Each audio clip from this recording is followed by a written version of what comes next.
আমার YouTube channel paper boat আনফোল্ডেডে আপনাদের সকলকে স্বাগত জানাই। আজ আমি আপনাদের বলবো পূর্ব বর্ধমান জেলার কালনা মহকুমায় অবস্থিত বৈদ্যপুর গ্রামের সমৃদ্ধ ইতিহাসের কথা, যে ইতিহাসের শিকড় মিশে আছে পৌরাণিক ও মধ্যযুগে। প্রাচীন পৌরাণিক কাহিনী অনুযায়ী বাংলা সাহিত্যের অন্যতম মঙ্গল কাব্য মনসামঙ্গলে সর্পদংশনে মৃত লক্ষিন্দরকে নিয়ে বেহুলা বৈদ্যের খোঁজ করতে করতে এই জনপদেই এসে পৌঁছেছিলেন। শোনা যায় প্রাচীনকালে এই গ্রামে বহু বৈদ্য বসবাস করতেন, যার থেকেই এই স্থানের নামকরণ হয় বৈদ্যপুর। পরবর্তীতে এখানে রাজ পরিবার ও জমিদারদের বসতি গড়ে ওঠে। বৈদ্যপুর রাজবাড়িতে স্থানীয়ভাবে যেটি পূজাবাড়ি নামে পরিচিত একটি বিশাল দুর্গা দালান রয়েছে।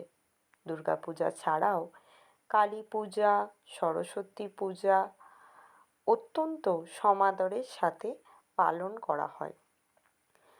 তৎকালীন জমিদারদের নির্মিত ঐতিহ্যবাহী অট্টালিকা, টেরাকোটার কাজ, খিলান এবং প্রশস্ত চত্বর ওই অঞ্চলের অতীত আভিজাত্যের সাক্ষ্য বহন করে।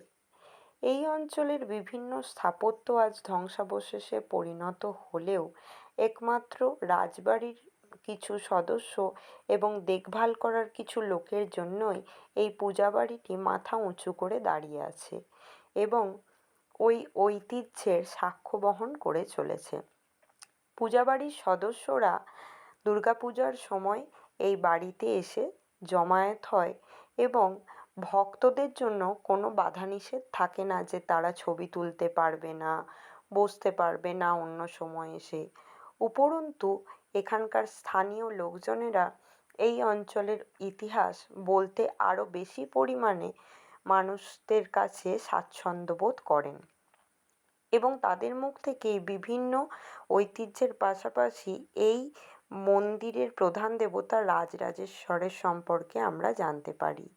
তিনি এতটাই জাগ্রত যে তাকে এখানকার স্থানীয় লোকজন যথেষ্ট মান্যতা দান করে এবং তার নামে এখানে একটি বালিকা বিদ্যালয় আছে, যেটি বর্তমানে রাজরাজেশ্বর বালিকা বিদ্যালয় নামে পরিচিত।